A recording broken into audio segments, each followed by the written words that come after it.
Hey everyone, thanks for joining us. My name is Jake Smeester, Creative Content Specialist for AWS and Amazon Sumerian. And I'm joined today by Chris Schultz, a Solutions Architect Specialist for AR and VR. Is that the correct term? That's correct. Okay. Yes. Chris is here to talk about and walk us through how to create a web-based AR application in just a couple minutes. It's actually really easy and really simple using Amazon Sumerian and also Eighth Wall. One of our friends over at Eighth Wall have created well, you'll talk more about Yeah. it, but what Eighth Wall is, but a platform that allows you to create web-based applications. Very, very cool stuff. We're excited. We're excited to be in this studio. This is a very cool studio. Our first time streaming from here. And yeah, so we have a really great show and demo planned for you. Let's see. One of the things we want to talk about, what are we going to cover in this demo? Like, what are we going to look at today? Yeah. So Jake mentioned that this is focused on web-based AR. So one of the things that I've encountered when working with customers is that it's always been a little more complicated and involved to start a new web AR project. And so I wanted to come up with a way to really streamline that. So the folks at Eighth Wall have an article about how to start a Sumerian and Eighth Wall project. We have our own articles that we posted in the past about doing the same, and they were always a little bit complex and involved. So I wanted to come up with an easier solution that really lets you hit the ground running. So probably we should start by giving a demo of what the end result is. Cool, yeah. So then we can dive in and show how it was done. And one note, like I'm monitoring the chat room right here, and Christoph 8W is from Eighth Wall, so welcome, Christoph. Thank you for joining us.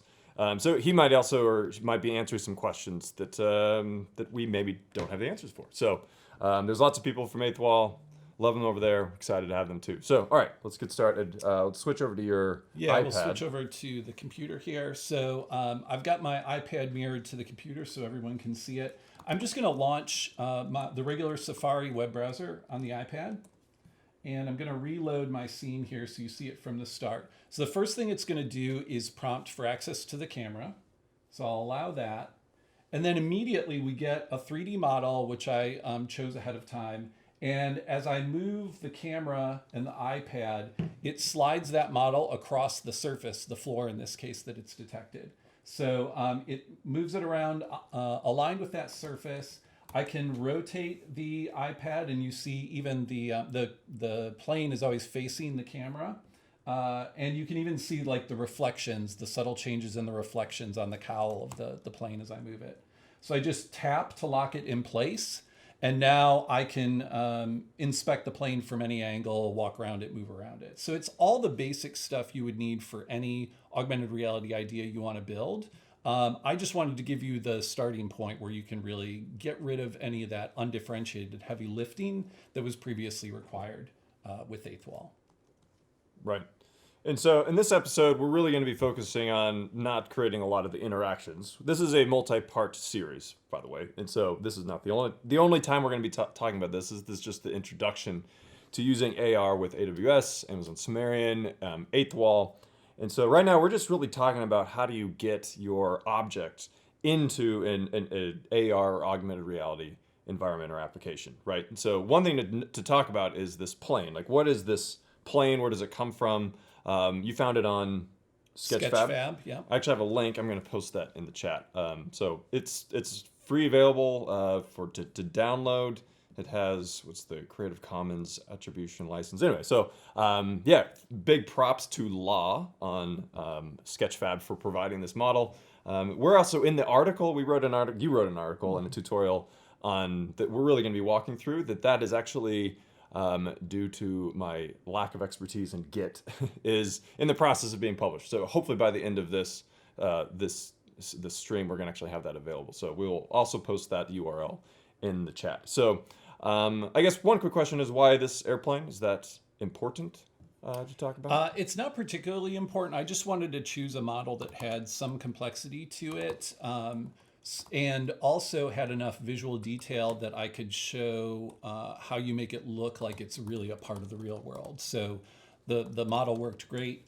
We may do some things with the same model in the future to expand on this series that you mentioned.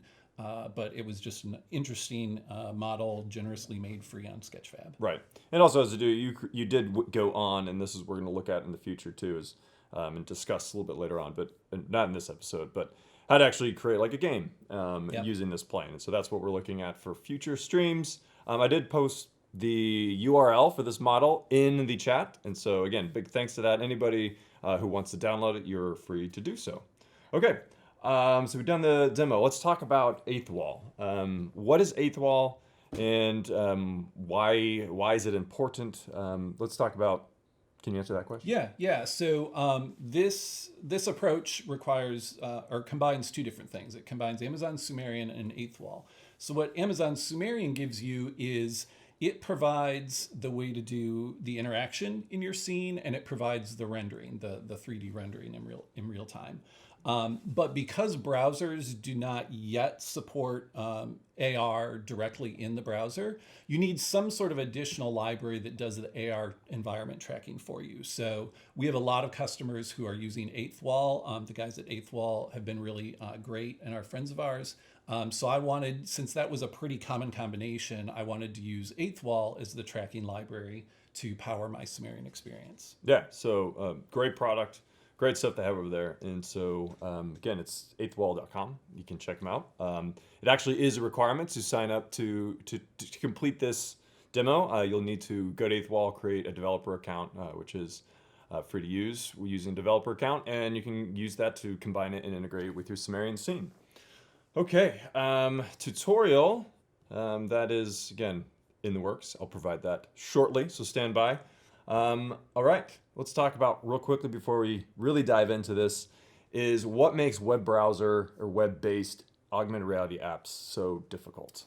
Yeah, so on the plus side, the reason that AR on the web is so appealing is we want that ease of distribution, right? We want the one-click publishing that Sumerian gives you and the ease of getting your experiences that you're building in front of your users. So that's what makes web AR so great. The challenge right now, as I mentioned, is just that the standards, the web standards that will make AR possible in the future in the browser in a very integrated way, haven't advanced enough yet so that they're baked into the browser. So that's why we use things like eighth wall to kind of bridge that gap. Right. And one of the things to think about is like we have a lot of customers interested in using it for like media and entertainment and advertising and promotional things. And so if you're trying to advertise, whether it's an event or a product of some kind, and you say to a customer, hey, do you want to use this augmented reality experience? Go ahead and download this app. That's a pretty big blocker right there. People are like, I'm not going to check out a promotional thing in AR by downloading. I mean, some might do that, but a lot of people are like, no, thanks. But if they can pull it up in their browser, that opens up a world of opportunities. And so that's why web-based AR is like so special and so important, because it allows you to do things and it lowers the barrier of entry for end users that want to just kind of quickly dive into that experience without having a lot of, downloading an app and signing credentials and that sort of thing. Okay, so we talked about what is eighth wall, what is eighth wall doing that is unique and special. I feel like we've covered that. Mm-hmm. Okay. Let's dive into the demo, I guess. We can switch over to your screen. Yeah, we'll switch over to the screen here. So what I'm going to walk you through is the same steps that you'll find in this article, this tutorial that Jake mentioned. So just know that you don't have to remember it all now. You'll be able to revisit it in the article. But I just want to show you how easy it is to get this up and running. So I'm already logged into my developer account on eighth wall. Again, the developer account is free, so I encourage anyone to sign up. I don't have any eighth wall projects started now. So that's the first thing I need to do. I need to start a new project in the eighth wall dashboard. So I'll go ahead and start it. I'll give it a name. We'll just call this Sumerian Twitch demo. And we'll create that. The first thing I need to do when you're in developer mode with eighth wall, you'll want to test on your actual AR device. So I've got an iPad with me, which I'll be using as my test device. The first thing I need to do is authorize that device to access any apps that I'm building that use eighth wall. So you do that from the device authorization button right here, and it pops up a handy QR code for me to scan. So I will move this over here just so we can kind of see all these at the same time.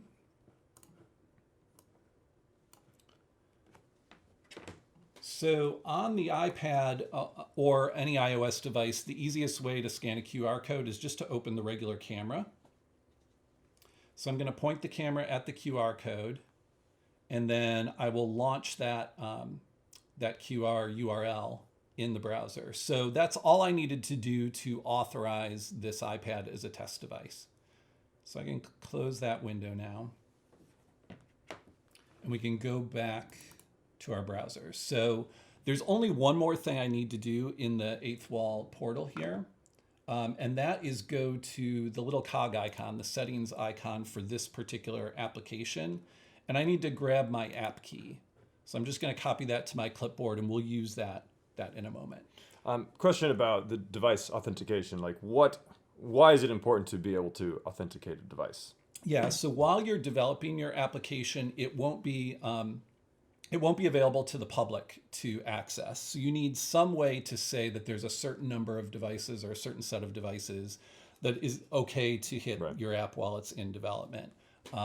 And you can authorize as many devices as you want to serve as test devices for your 8th Wall content. Oh, cool. Okay. So yeah, you would just typically set up your own personal devices or your team's devices or your QA team or whoever's helping you test the application. And anybody, the two 8th Wall people, Rigel and Christoph, if you want to add anything there in the chat room, please correct anything that we may have said that is not correct. So go ahead and add. And if anybody has any questions specific to 8th Wall, again, join the chat and ask any questions there, because our friends there are there to field any questions you might have.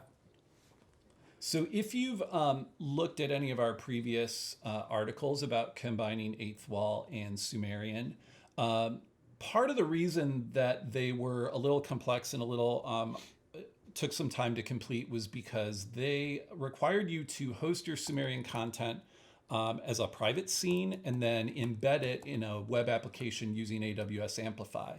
And AWS Amplify is an amazing tool. It's a great tool, but it does add its own complexity and has its own learning curve. And that was really what was slowing a lot of people down. So the solution that I'm going to show you eliminates the need to use AWS Amplify, and you can use everything just in the regular Sumerian editor and publish as a public URL like you would any other Sumerian scene. So we'll do the Sumerian piece next. I'm just going to switch over to my AWS console and access Amazon Sumerian. And we're going to create a brand new scene here using the empty templates. We want a complete blank slate to start from. So I will call this Sumerian Twitch demo.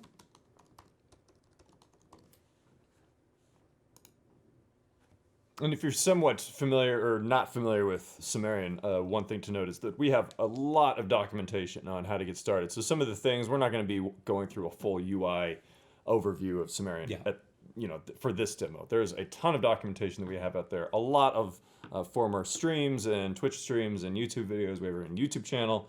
There's like somewhere over the number of I was just counting the other day, like over 200 pieces of content, both written and video. So there's lots and lots of stuff to just get started. Also working on a video course to get very early beginners jumping in right away. So we're not going to cover all the basics of Sumerian, but some of this stuff will be moving kind of quickly in terms of the basics. Yeah. So what I've provided, and here you can see the article that we're about to post, what I provided to really get you started quickly is what we call a Sumerian bundle. It's basically, you can think of it almost like a template that you can import into your scene. So in this article, you'll see a link where you can download this particular bundle. And it's just a regular zip file that's specially formatted so Sumerian knows what to do with it. So in my Sumerian scene, in the assets panel, I'm just going to click on the folder icon to import that scene bundle. And the unextracted or unzipped. You don't need to extract it or unzip it. You don't need to unzip it. Leave it as it is. So it'll take just about 5 seconds to do the import, and you'll notice that what it did is it sort of populated my entities panel with all the things that it needs to work. So you can see that plane model in my scene. And there's just a few steps we need to go through to make this a live working augmented reality app. So the first step is to select this scenes scripts AR entity. So this is just an empty entity that I've used to attach a few scripts to. And the very first script you see there is one called 8th wall init. And I'm going to paste that app key that I copied in the previous step from the 8th wall website. That's all I need to do. It now has all the information it needs to load the 8th wall SDK into my project.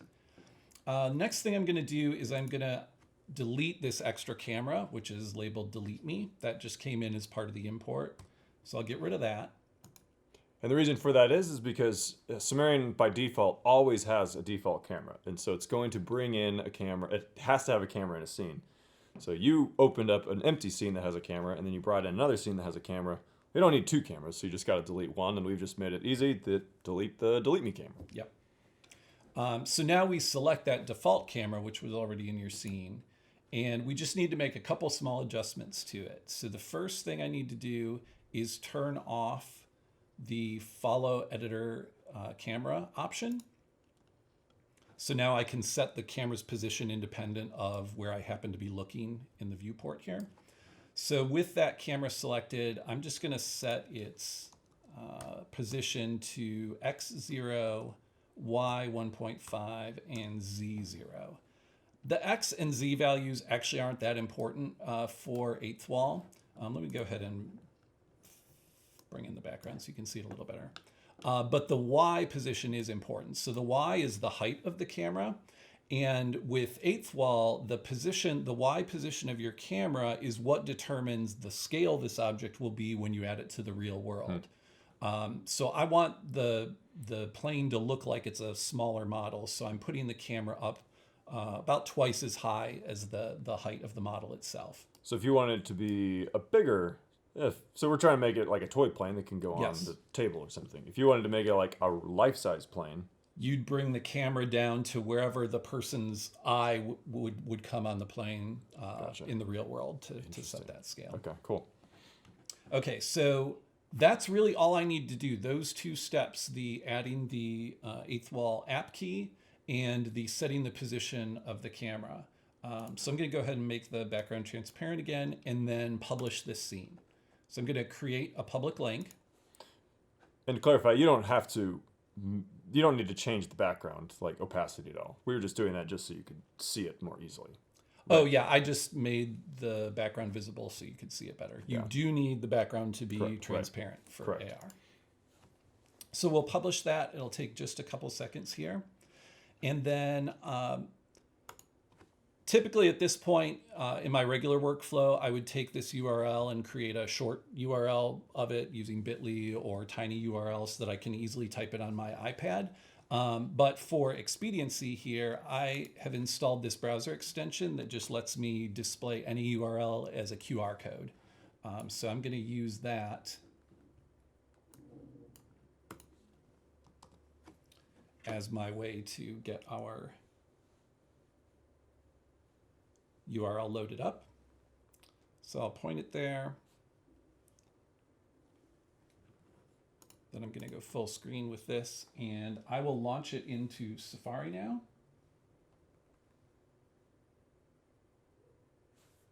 And the first time you run this, you'll probably get this message, which asks for access to the motion sensors on your device. So you'll just click continue. Then it will prompt for the actual motion sensor access and the camera access, which you need for all augmented reality applications. And there we go. We're back to that example I showed you earlier. So you'll notice there's a user interface prompt at the bottom of the screen that says, tap the screen to lock the object in place. That's a piece of functionality that I just built into this scene for you because you want to be able to give your users some clear instruction about what they need to do. And then when I tap, that message goes away and the plane is now locked in place. So that's really all there is to it. That was maybe 5 minutes or less of work to get a working AR application launched to the world. So that's the basics of how you would build this. Do we want to go in and show a little bit about how the scene actually works, or what would you like to do next? Well, one thing I wanted to ask though is, could you actually pull up if you can show the plane again? Yeah.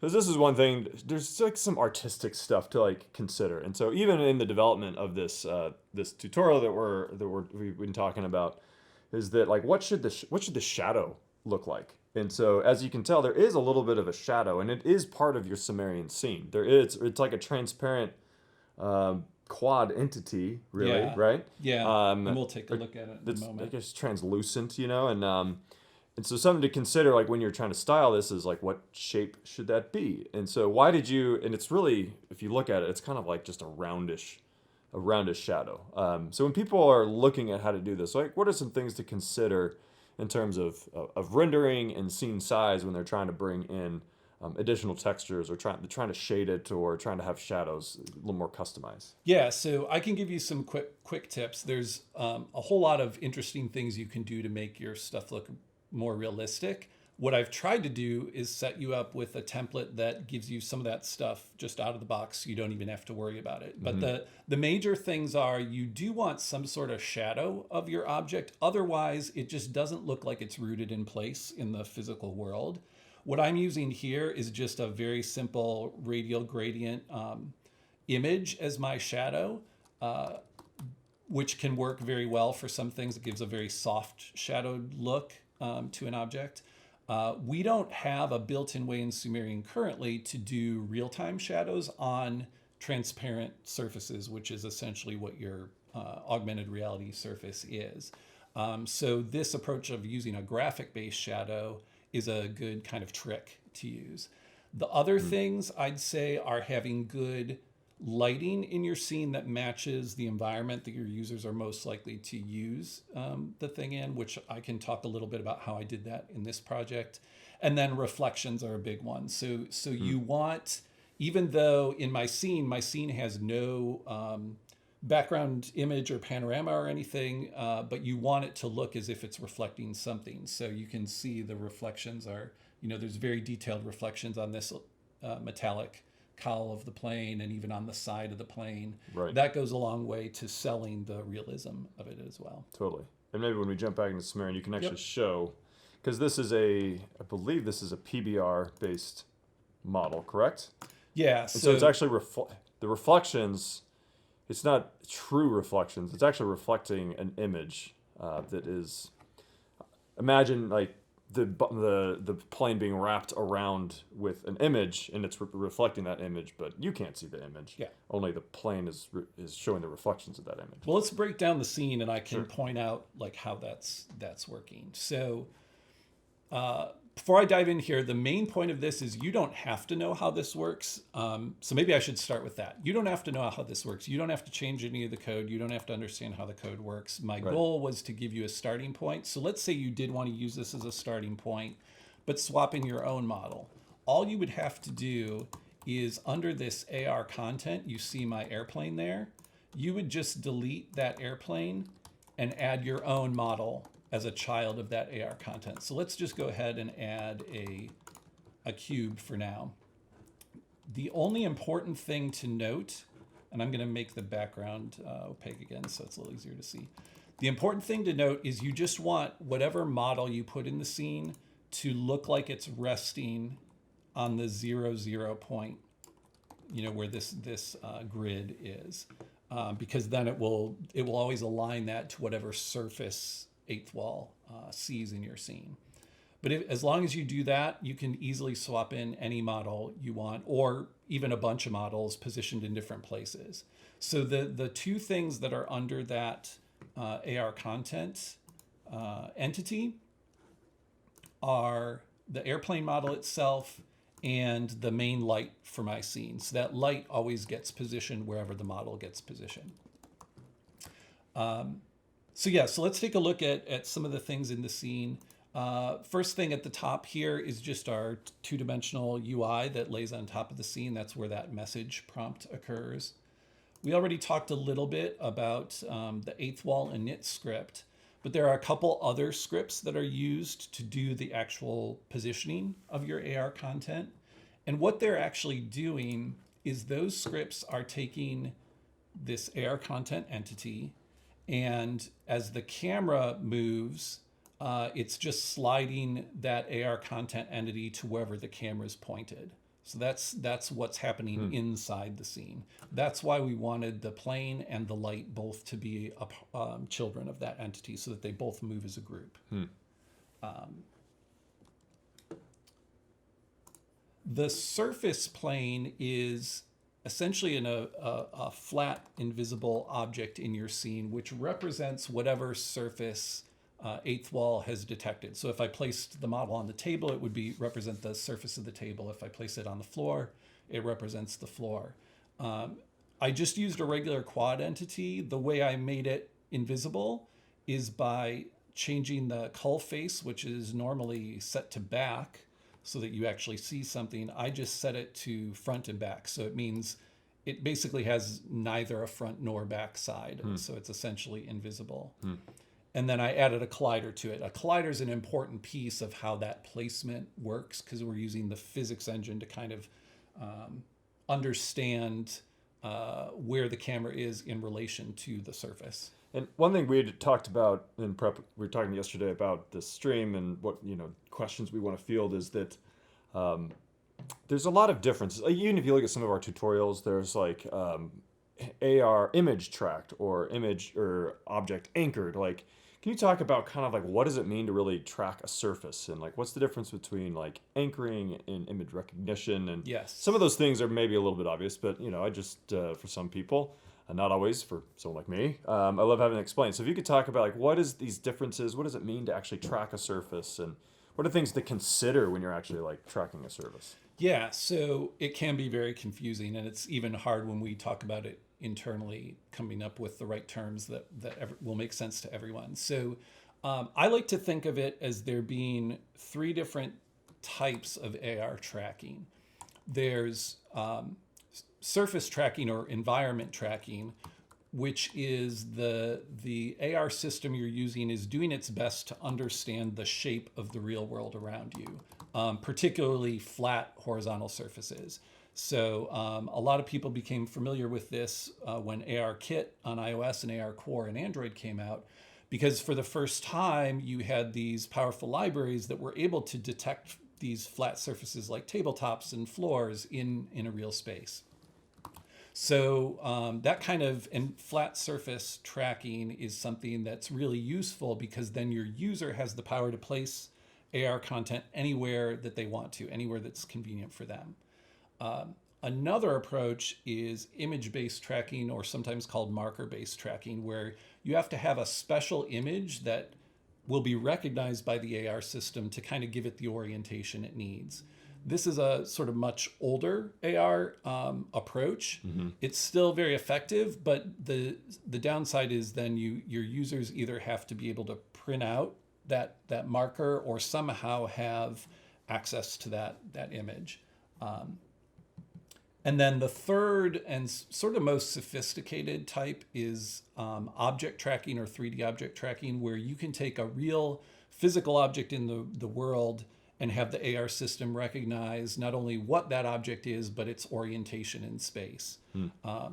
So eighth wall can provide the first two options. It can provide a certain type of environment tracking or surface tracking and image tracking. So once this article is live, we will have articles covering both of those approaches. So if the case you're doing is better fit for image tracking, we've got you covered there. And we've actually updated that article to use this simpler approach that I just demonstrated for eighth wall integration. And now we've got this environment tracking. So I do want to point out some of the limitations for this surface-based tracking. So I've got a couple of videos that I can show you to show that. So ARKit and AR Core on iOS and Android have gotten really powerful in their surface tracking. So they identify surfaces, they know what the bounds of the surfaces are, and they can detect multiple surfaces in the same physical space. With eighth wall, the surface detection is a little bit more limited. So it only detects essentially a single surface, and it doesn't really know the bounds of it. It just does its best guess for what the immediate surface is. When it works, I want to talk about when that works well and when it doesn't. So I'm first going to show you the case where it doesn't work well. So in order for this approach to the approach that Eighth Wall is taking to work well, you really need a surface that has some distinguishing features to it. So I discovered in our office that when I try to place something on this wooden table, I'll show you kind of what happens. It looks like it's tracking on the wooden table and very well. And then when I lock it in place and start to move, it almost looks like the plane is sliding across the surface. Well, it's because it didn't actually place it on the table. What it did is it placed it on the floor behind the table. Because there wasn't enough distinct features on that table. For one thing, it's round, so it has no corners to key off of. Right. And also the wood grain is very subtle, so it's not enough for the camera to pick up on. Meanwhile, the carpet itself is very detailed and Right. has a lot of features to pick up on. So you can just to show how you can kind of compensate for that is I have another video where I used that same table, but I placed a few things on it, some clutter basically, which was able to give it enough distinct detail that Eighth Wall could really lock onto it well. So now when I place the plane and move my phone, it tracks great. So that's something to be aware of when you're sort of giving users instruction about where to place things is you might need to give them some hints about what makes a good surface to place on and what doesn't. Right. And that's also just has to do with the nature of the, like, we're still in the early phases of like AR and, so like browser-based AR especially, it's like there's a lot trying to be done like in the browser. And so, yeah, it's cool though. I mean, like the things that we're seeing now, it's like a year ago, wasn't possible. And now like we're seeing advances like really quickly. And so, but while we're kind of still in this like new phase of AR, one thing to think about is that, well, sometimes image-based does make sense because it's like it recognizes this image and it can populate your model and your scene or whatever it is, and it's stuck on that particular image. But people don't always have access to a particular image, and so it really depends on like what your use case is and what your target audience is too. Let's see. So we talked about all these different like surface detection. That's also one thing to comment is that, like, you can see this tabletop here. It's like it's really dark and it doesn't have much definition. So that's one reason why it's like the floor over next to us makes a lot more sense to put it there. So if you're wondering like why we're putting over there, not this table in between us. Great. That covers a lot of the. There's been several questions, a good chat in the chat room. One question that we've seen a couple of things is like, how are these tools different than other things, like other tools, like whether it's Adobe products or Spark AR? Like we don't want to get into the business of comparing, but like maybe you can comment on like there's a lot of different tools to develop AR, and like each one is going to have pros, each one's going to have cons. In particular, I haven't used either one of those, so I can't really comment on it. But do you have any comments just on like different AR tools and possible differences and what you can expect? Yeah, I would say I've got some general comments anyway that I can add to the mix. So I usually describe Sumerian to people as a general purpose development environment for creating any sort of interactive 3D experience. So that means it's not purely focused as a prototyping tool like some of the other AR tools out there. It's not purely focused on one particular use case. And the other thing is it's sort of built on the technologies that web developers typically know, so HTML, CSS, and JavaScript.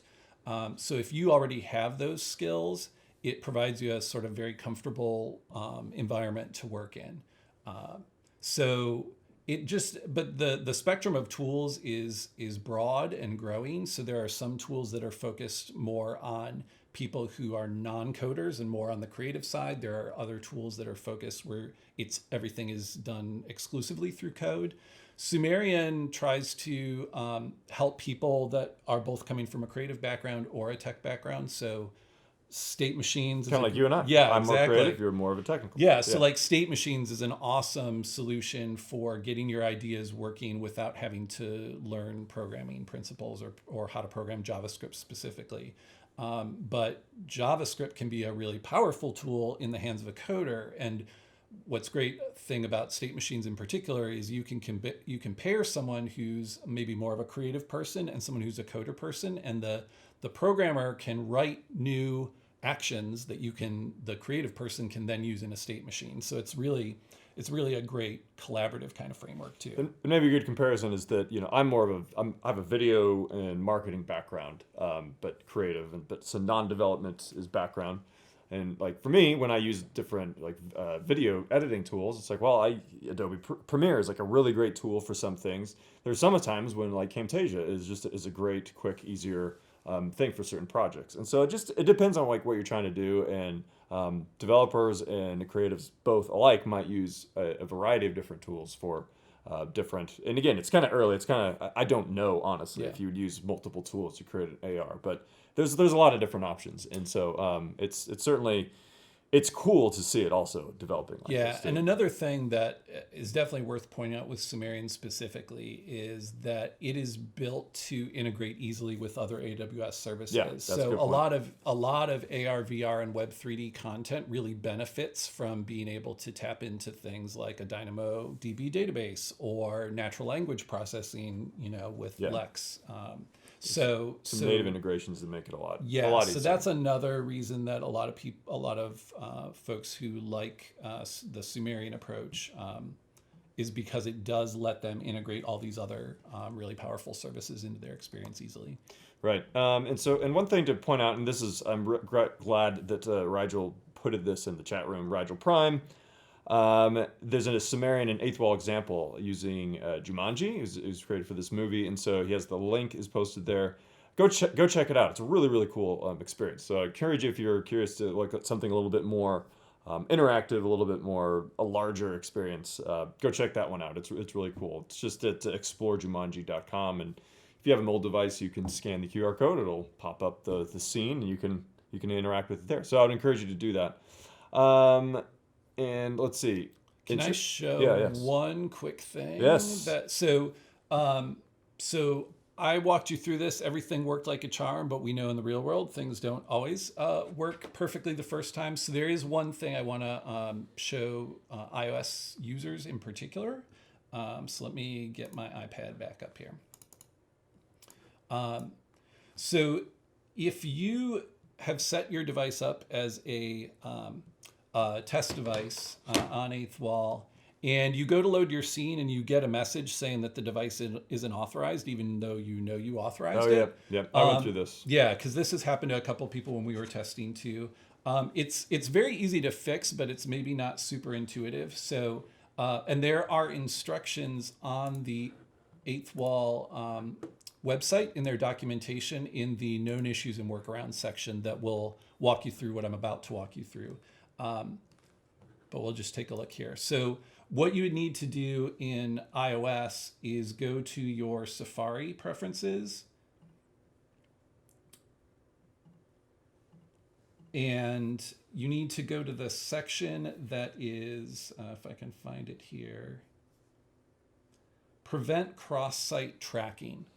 So because you're loading your Sumerian scene from an Amazon URL, but the Eighth Wall SDK is being loaded from another URL, the device authorization is using a cookie that Eighth Wall writes to your browser.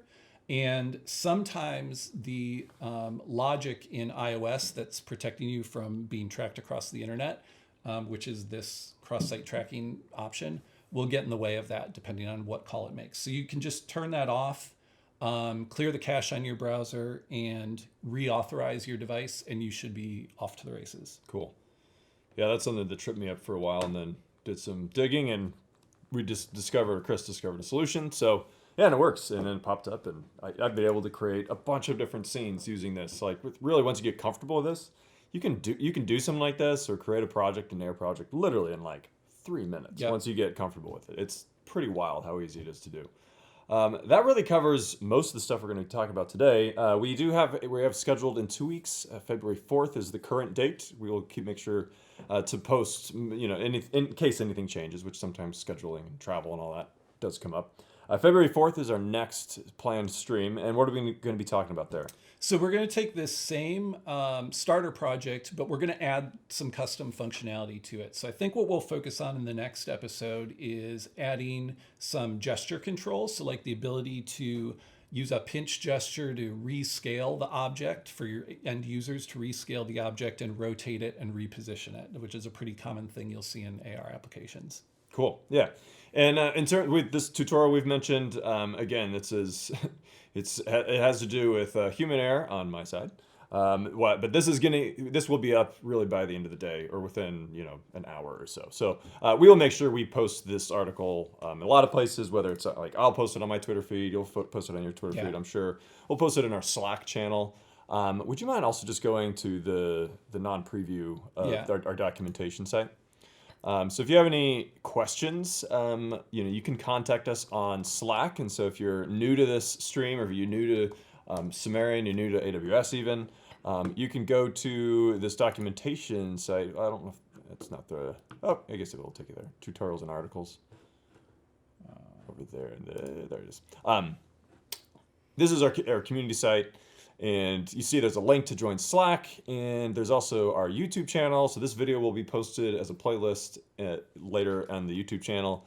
And then, yeah, you can join Slack. You can ask us questions. Both of Chris and I are on there. So you can ask us questions. When we follow up, we'll post things like new articles and new updates and things like that. So join our community. Really cool stuff. Lots of people are doing really great things. The Eighth Wall people are also in there too, so you can ask them questions directly. So really, really cool environment, really, really cool community that you can join.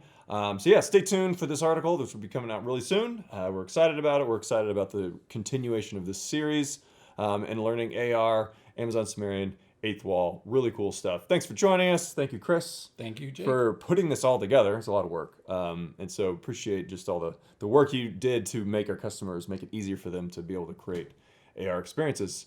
All right. Again, any questions, find us on Slack, ask us there, find us there, and we can talk later. Thanks for joining, and we'll see you in a few weeks. Here we go.